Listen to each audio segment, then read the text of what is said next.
کس بندے کا ذکر کر رہے ہیں جو مرید مصطفیٰ نہیں مراد مصطفیٰ ہے؟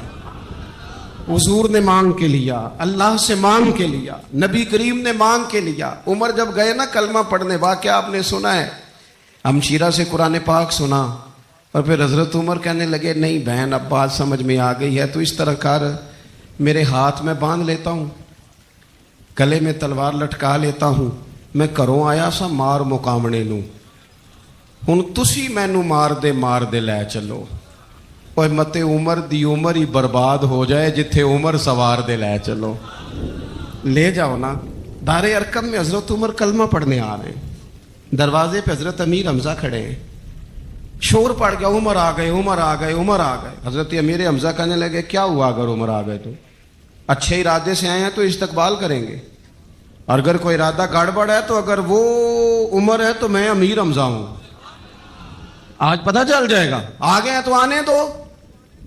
پیچھے حضور تشریف فرمائے، کریم بول پڑے، فرمایا حمزہ ذرا جلدی نہ کر، جلدی نہ کر، کیوں بھلا؟ گویا فطرت مسکرا کے کہہ رہی تھی حمزہ کو کوئی آئے تو نہیں نا، انہیں تو بلایا گیا ہے، انہیں تو دعا مانگ کے بلایا گیا ہے، وہ تو بلائے گئے ہیں، تو کوئی آیا لے کے چلا گیا، کوئی عمر بھر بھی نہ پا سکا۔ میرے مولا تجھ سے گلا نہیں، یہ تو اپنا اپنا نصیب ہے۔ یہ کچھ لوگ نا پسند نہیں آ جاتے، یہ کچھ لوگ پسند نہیں آ جاتے، قبول نہیں ہو جاتے، کچھ لوگوں کو مانگ نہیں لیا جاتا، کچھ کو رکھ نہیں لیا جاتا، کچھ لوگوں کو کہہ نہیں دیا جاتا تو نے جانا نہیں۔ تو کسی نے کہا تھا عشق اجرت طلب نہ تھا ورنہ ہم تیرے در پہ نوکری کرتے۔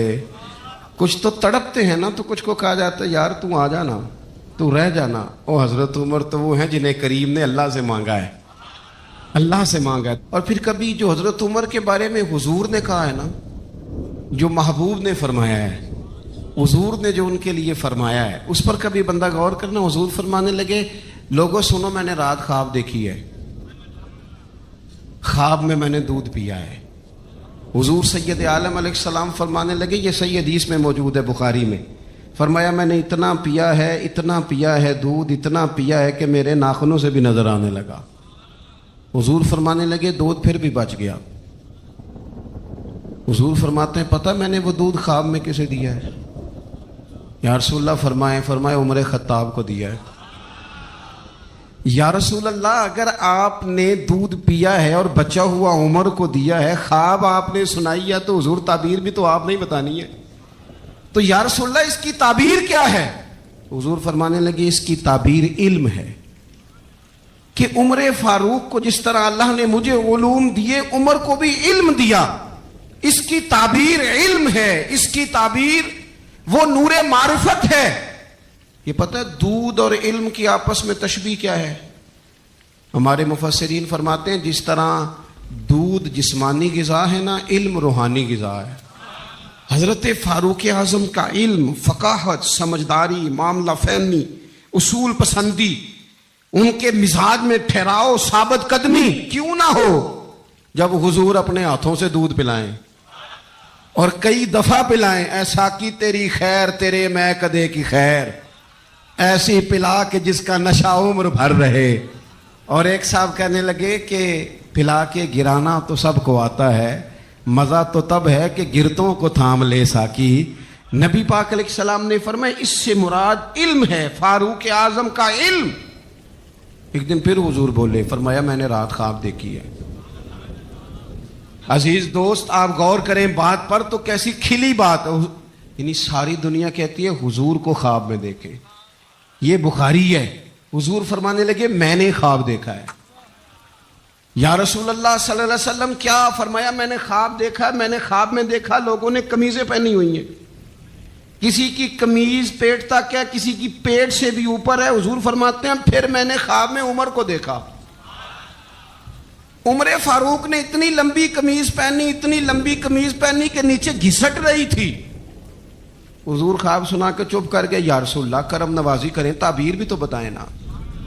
تو رسول کریم نے فرمایا اس کی تعبیر دین ہے، گویا فرما رہے اتنا لمبا کرتا حضرت عمر نے پہنا ہے کہ عمر تو دین کے اندر لپٹے ہوئے ہیں. سراپا دین، اٹھنا دین، بیٹھنا دین، بولنا دین، آنا دین، فیصلہ کرنا دین. عمر کا ہنس دینا بھی دین، عمر کا رو دینا بھی دین، فاروق اعظم کا بدر میں کھڑے ہونا بھی دین، احد میں آنا بھی دین.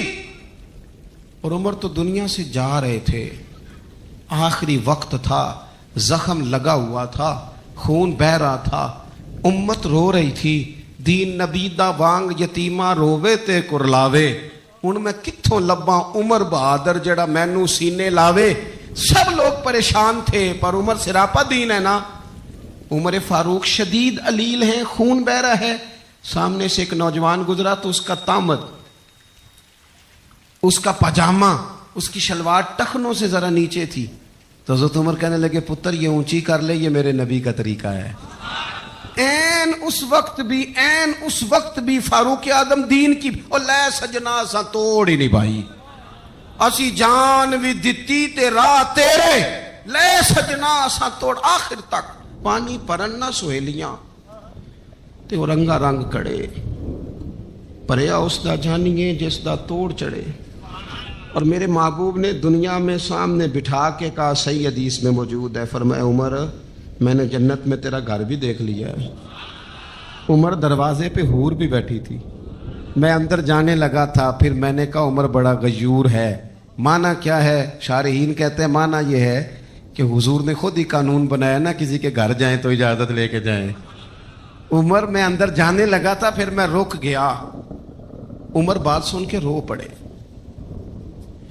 میں نے بڑی تاریخ کی کتابوں میں پڑھا ہے کہ حضرت عمر بڑے مزاج کے سخت تھے، پر سجنوں میں نے نا درجنوں کتابوں میں یہ بھی پڑھا ہے کہ اتنا روتا بھی کوئی نہیں تھا جتنا عمر روتے تھے. چہرے پہ عاشق دا کام ہی رونا تونا، اے بنا رویوں نہیں جے منظوری، تے عاشق سدا ہی روندا رہندا ہے، پاویں وصل ہووے تے پاویں دوری.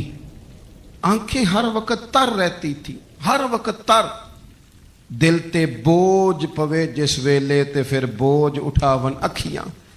حضرت فاروق اعظم کی آنکھیں تر رو پڑے، کہنے لگے یا رسول اللہ میں آپ پر غیرت کرتا. حضور عمر کو تو جو ملا ہے محبوب کے قدموں کے صدقے ملا ہے. حضرت فاروق اعظم کا مزاج. پر پھر حضور نے جو کہہ دیا نا، کچھ لوگ نا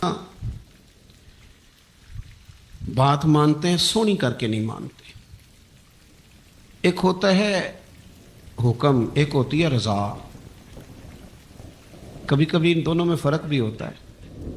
استاد جی، حضرت صاحب میں جاؤں؟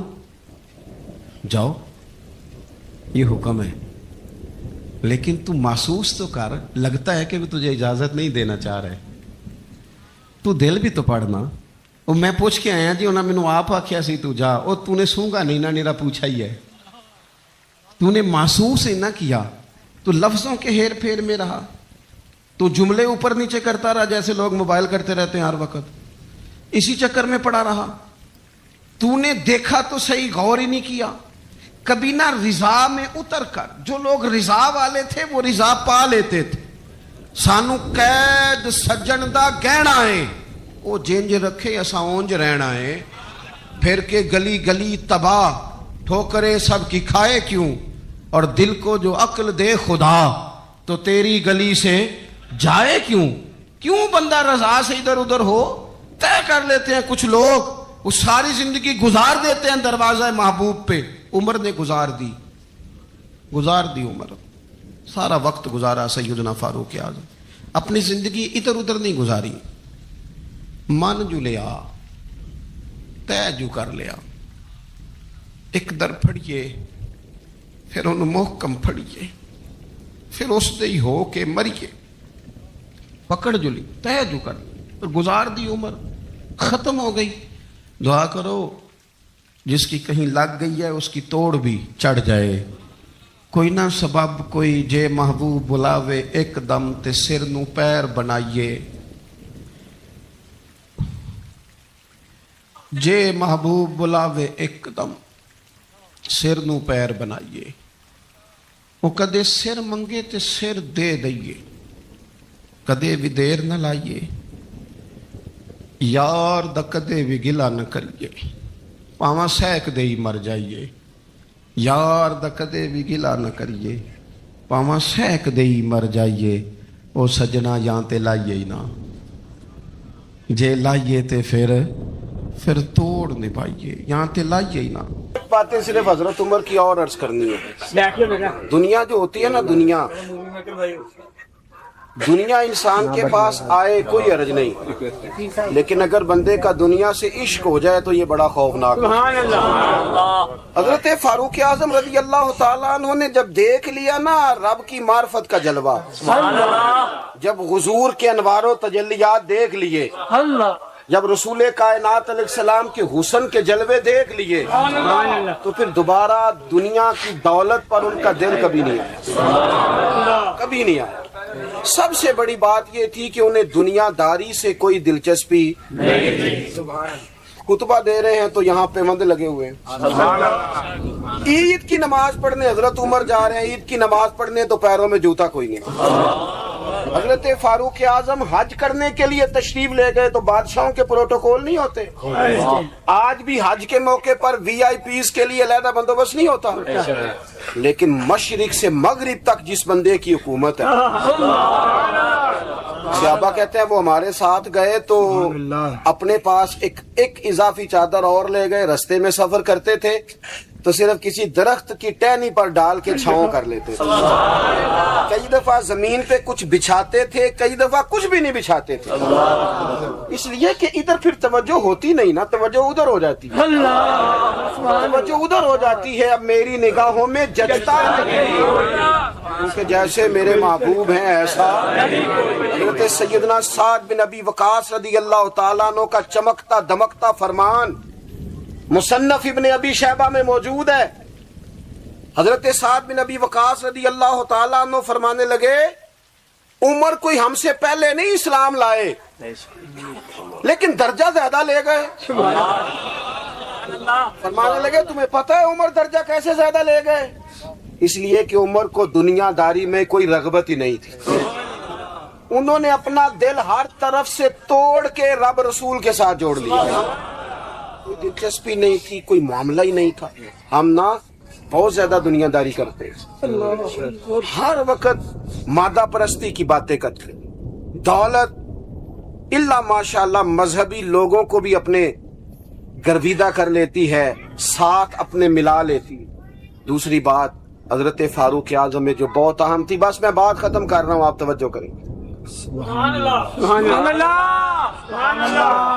فاروق اعظم رضی اللہ تعالیٰ عنہ نا اپنا احتساب بڑا کرتے تھے، ہم نے ساری زندگی نکال دی ہے لوگوں کا احتساب کرنے میں، لوگوں کا حساب کیا، اپنا کبھی نہیں کیا۔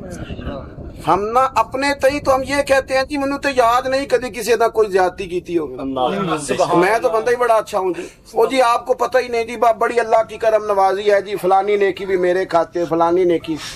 بلکہ ہم جب لوگوں پر تبصرہ کرتے ہیں تو اس کا مطلب بھی یہ ہوتا ہے کہ دوسروں کی نفی کی جائے اور اپنا اس بات کیا جائے۔ حضرت فاروق اعظم رضی اللہ تعالیٰ عنہ کا طریقہ حضرت انس بن مالک رضی اللہ تعالیٰ عنہ بیان کرتے ہیں، آپ فرماتے ہیں ایک باغ میں حضرت عمر کے ساتھ میں گیا، حضرت عمر پہلے پہنچ گئے، میں بعد میں گیا تو درمیان میں نا ایک درخت کا فاصلہ تھا، اس بندے کی بات کر رہا ہوں جسے دنیا میں حضور نے جنت کی بشارت دی، ان کی بات کر رہا ہوں جن کے بارے میں فرمایا شیطان تجھے دیکھ کے رستہ ہی بدل جاتا ہے۔ حضرت فاروق اعظم کے ساتھ میں گیا، درمیان میں ایک درخت صرف رہ گیا تھا، حضرت عمر فاروق اپنے آپ سے بات کرتے ہیں، کہتے ہیں عمر ابن خطاب اللہ سے ضرور ڈر ورنہ اللہ تجھے ضرور عذاب دے گا، ڈر جا اللہ سے، اپنا احتساب کرتے، اپنے اوپر توجہ رکھتے۔ ہم اپنے کپڑوں کا، بالوں کا، کنگھی کا حساب رکھتے ہیں، حضرت عمر اپنے باطن کا حساب رکھتے ہیں، وہ غور کرتے تھے کہ میری باطنی کیفیات کیا ہیں، میں کہاں تک پہنچ گیا ہوں۔ ایک تو حضرت عمر سے پیار کریں کھول کے، ان سے محبت کریں کھول کے۔ میں نا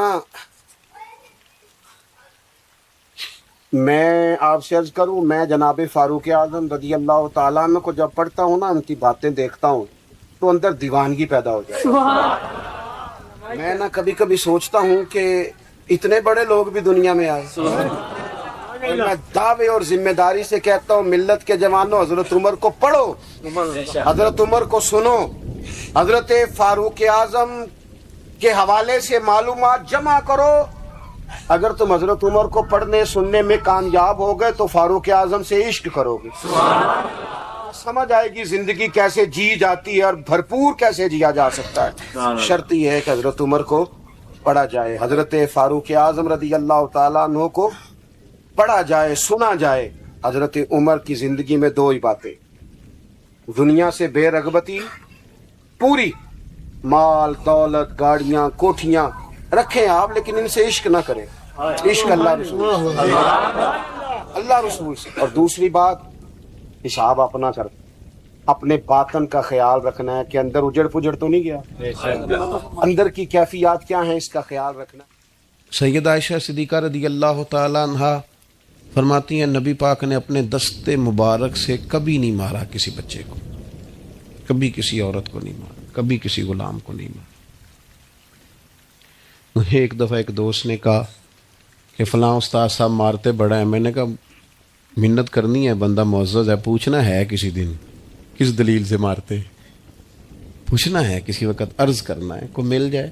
حدود اللہ کے معاملے میں سختی فرمائی، سختی کرنا اور ہے، بچوں پر سختی کرنا تاکہ وہ غلطی نہ کرے یہ معاملہ اور ہے، لیکن تشدد کی راہ اختیار کرنا یہ کسی صورت بھی یہ چیز درست نہیں ہے. آپ کا لہجہ حسین ہو، خوبصورت ہو تو اپنے شاگردوں میں طلباء میں، کچھ پیر صاحب بھی جلالی ہوتے ہیں، پتہ ہے آپ کو، ماڑے مریداں نال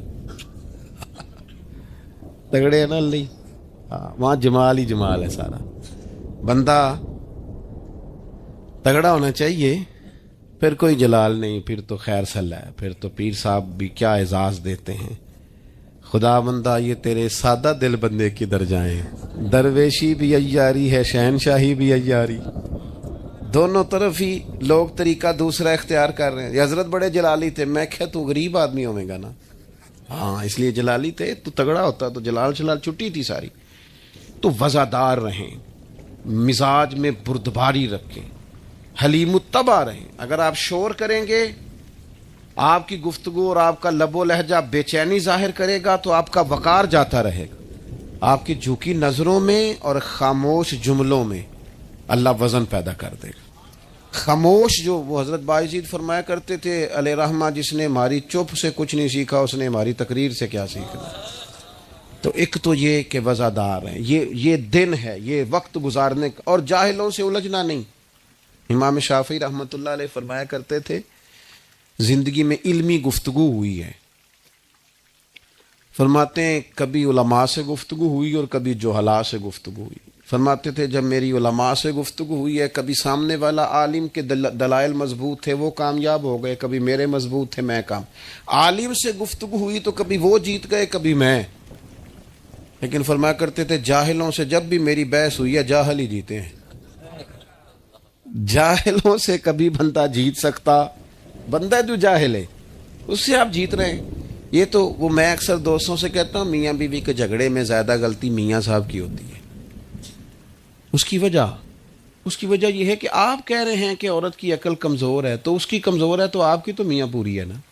تو آپ بحث کرتے جا رہے ہیں، برابر کی لڑائی کرتے جا رہے ہیں. گھر تو آپ نے بسانا تھا، آپ کا حوصلہ زیادہ ہونا چاہیے تھا. ایک تو یہ، دوسری پھر یہ کہ رات کیسے گزارتے ہیں رب کے بندے.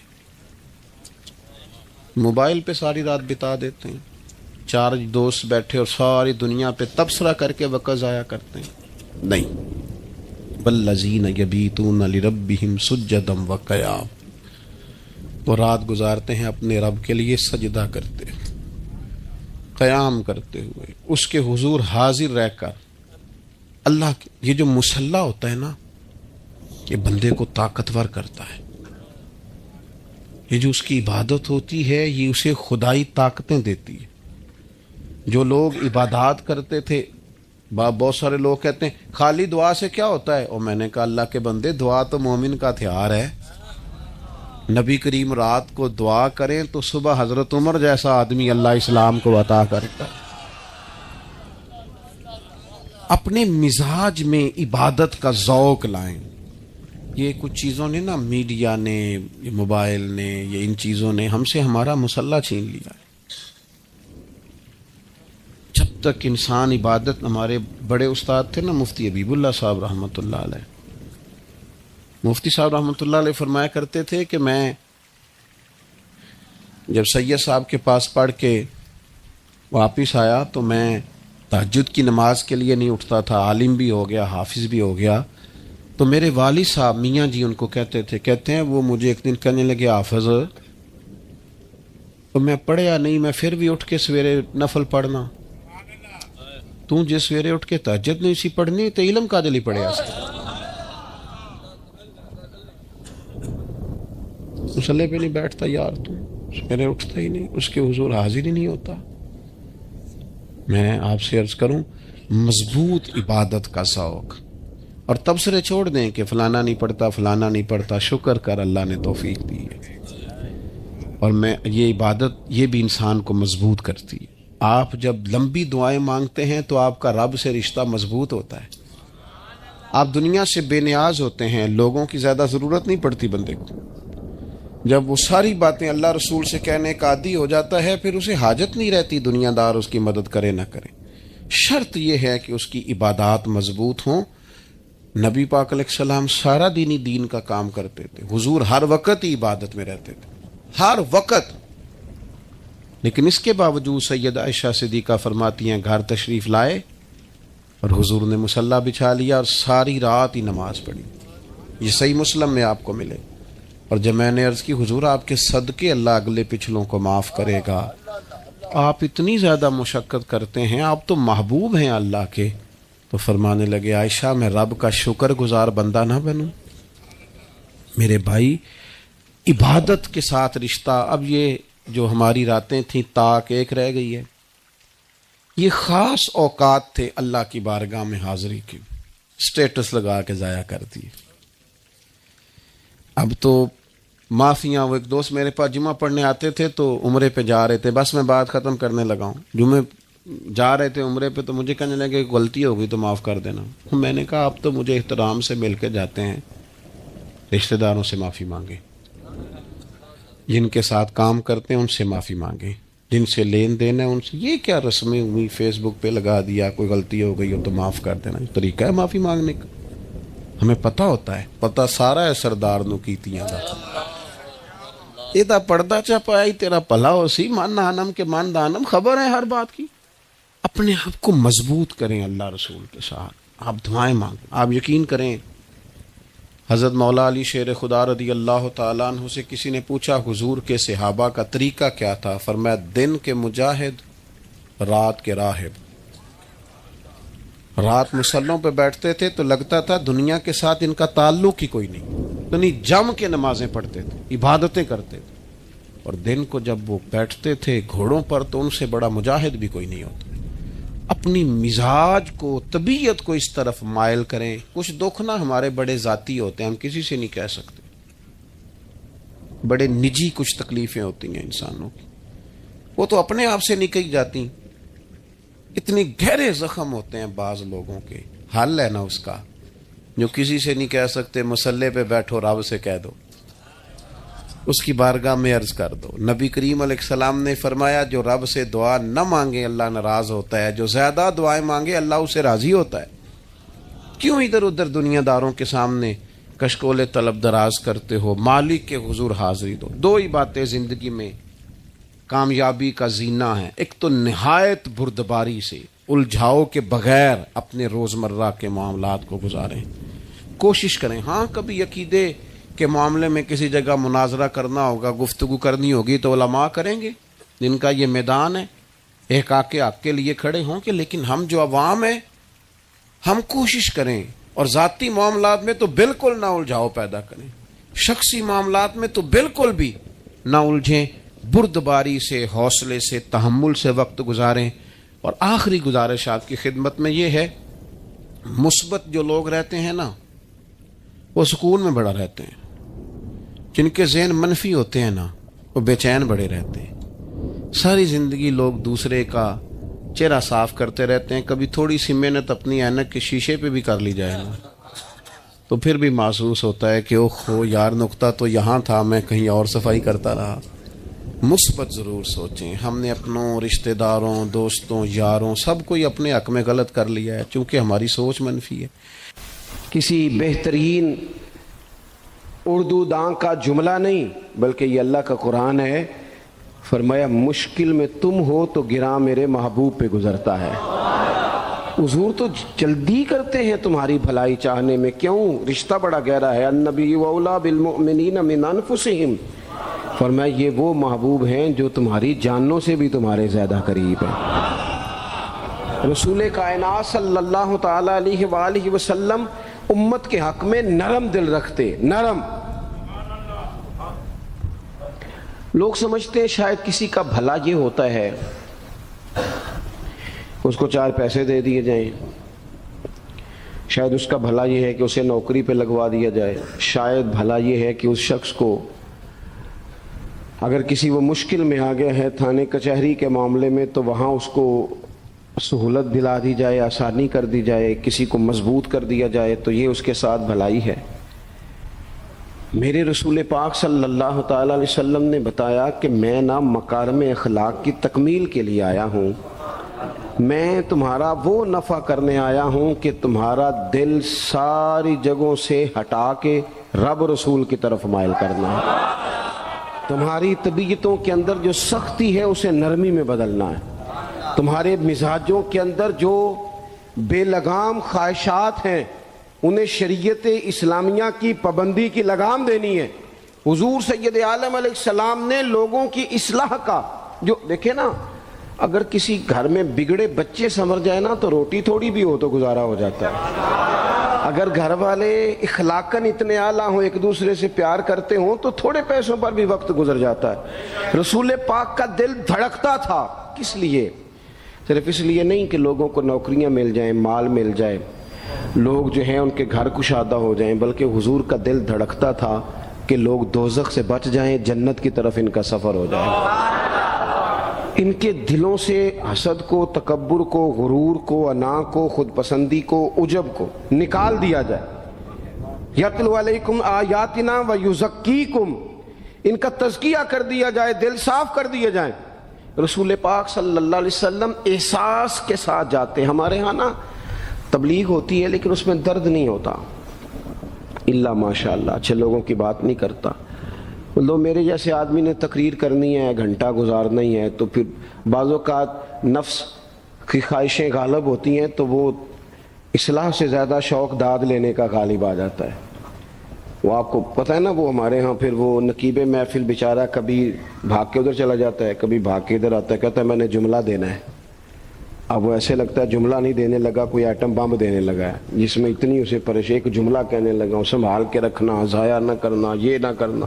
وہ تو جملہ رہنے دے، تو آیت دے ہمیں کوئی قرآن پاک کی، تو ہمیں کوئی حدیث پاک سنا، تو سادی سی بات کر. یہ تو مطلب، اور پھر وہ داد کا اتنا شوق کہ جب تک سارے ہاتھ نہ کڑھیں، جب تک شمال جنوب والے نہ بول پڑیں تب تک بات نہیں ہوگی. یہ کیسی بات ہوئی؟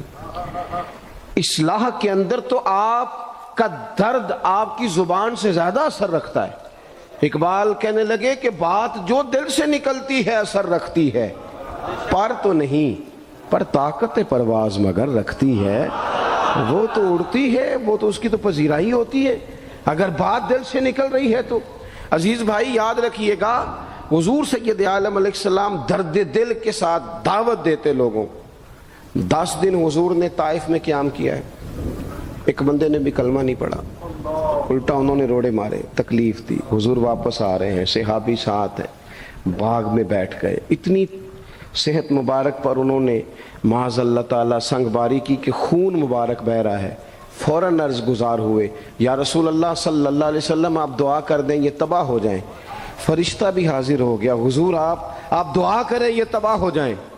لیکن محبوب کے دل میں نرمی ہے نا امت کے لیے. اگرچہ یہ ساری امت دعوت ہے اس وقت، پر اس وقت بھی نرمی ہے. محبوب کریم علیہ الصلوۃ والسلام نے ہاتھ اٹھائے، صحابی کہتے ہیں میرے دل میں خیال آیا اب یہ تباہ ہو ہی، میری طرف دیکھیں جی، اب یہ تباہ ہو ہی جائیں گے، اب کوئی نہیں بچا سکتا انہیں تباہ ہونے سے۔ لیکن حضور نے کیا کہا اے اللہ انہیں ہدایت دے دے، انہیں پتہ ہی نہیں یہ کیا کر رہے ہیں۔ فوراً عرض کی یا رسول اللہ ایک نے بھی کلمہ نہیں پڑھا، ایک نے بھی کلمہ نہیں پڑھا۔ کبھی پتھر مارنے کے والے کے لیے بھی دل میں احساس ہوتا ہے، ہمیں تو کسی نے کچھ بھی نہیں کہا، کوئی گالی نہیں دی، کچھ نہیں کہا، پر ہم سخت کیوں ہیں بھلا؟ وہ ہمارے پیچھے نہیں چلتا ہاتھ باندھ کے، جی میں ہاں نہیں ملاتا، تو ہمارا دل اس کے لیے سخت ہے۔ دو ہی تو بندے ٹھیک ہے دنیا میں، ایک میں ٹھیک ہوں اور ایک جو میری ہاں میں ہاں ملائے پوری وہ ٹھیک ہے۔ دونوں ہاتھ باندھ کے پیچھے چلے، تیسرے کو میں کیسے ٹھیک ہونے دیتا ہوں؟ میرا مزاج ہی نہیں، اللہ ماشاءاللہ ہماری طبیعت ہی نہیں ہوتی ایسی۔ خدا کے بندو جب دل کشادہ ہوں، طبیعتیں کھلی ہوں، پھر اس طرح کا تھوڑی مزاج ہوتا ہے۔ کریم محبوب صلی اللہ علیہ وسلم سے عرض کی حضور ایک نے بھی نہیں کلمہ پڑھا اور پھر بھی آپ کے دل میں اتنی وسعت ہے، آپ ہدایت کی دعا کر رہے ہیں، 10 دن لگائے ایک شخص بھی نہیں آ رہا۔ تو محبوب کیا فرمانے لگے؟ کریم فرمانے لگے مجھے پتہ ہے انہوں نے تکلیف دی ہے، ایک نے بھی کلمہ نہیں پڑھا، جلدی نہ پریشان ہو جایا کریں۔ کچھ لوگ جلدی کچے جملے بوئے، ساڈی قوم نہیں ٹھیک ہو سکتی دی، ایسمو لگتا کچھ نہیں ہو سکتا دی، یہ نہیں ٹھیک ہو سکتے، فلانے نہیں ٹھیک ہو سکتے۔ شکوہ ظلمت شب سے تو کہیں بہتر تھا، اپنے حصے کی کوئی شمع جلاتے جاتے۔ اللہ کے حبیب صلی اللہ علیہ وسلم سے عرض کی یا رسول اللہ صلی اللہ علیہ وسلم ایک بھی نہیں مانا اور آپ نے پھر ہدایت کی دعا کی۔ تو یہ میرے محبوب کا امید کا طریقہ ہے۔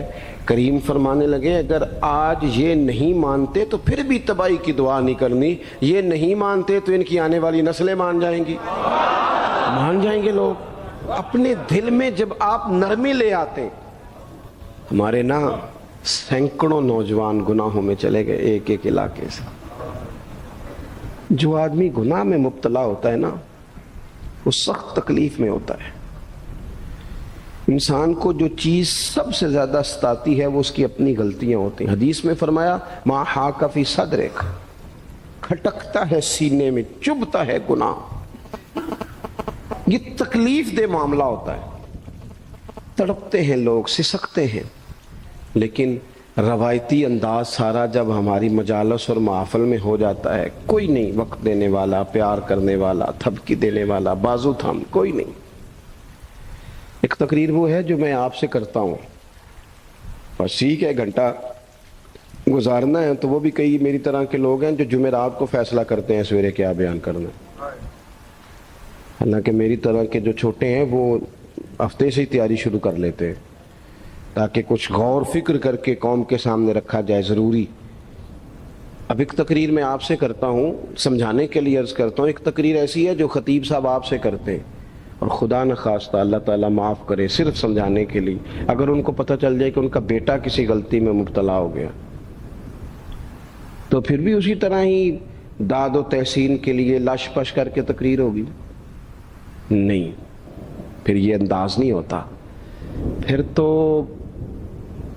بچہ کو سامنے بٹھا کے باپ اپنی پگڑی اس کے پیروں میں رکھتا ہے، پھر تو ماں دوپٹہ پیروں میں رکھتی ہے، کہتے پتر میری کمائی نہ اجاڑ دینا، اور نہ پتہ چلا تو سگریٹ پینے لگ گیا، خدا خیر کرے، تیری مہربانی۔ سوتا نہیں، اس کا چہرہ پریشان ہے۔ اب بات آئی ہے نا، اب یہ وقت آیا تبلیغ کا، اصلاح کا۔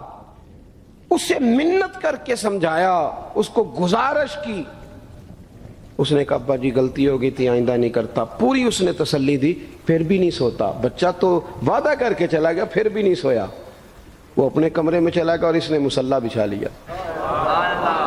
کہا یا اللہ یہ میری عمر کی کمائی ہے، مالک اسے ہدایت دے دے۔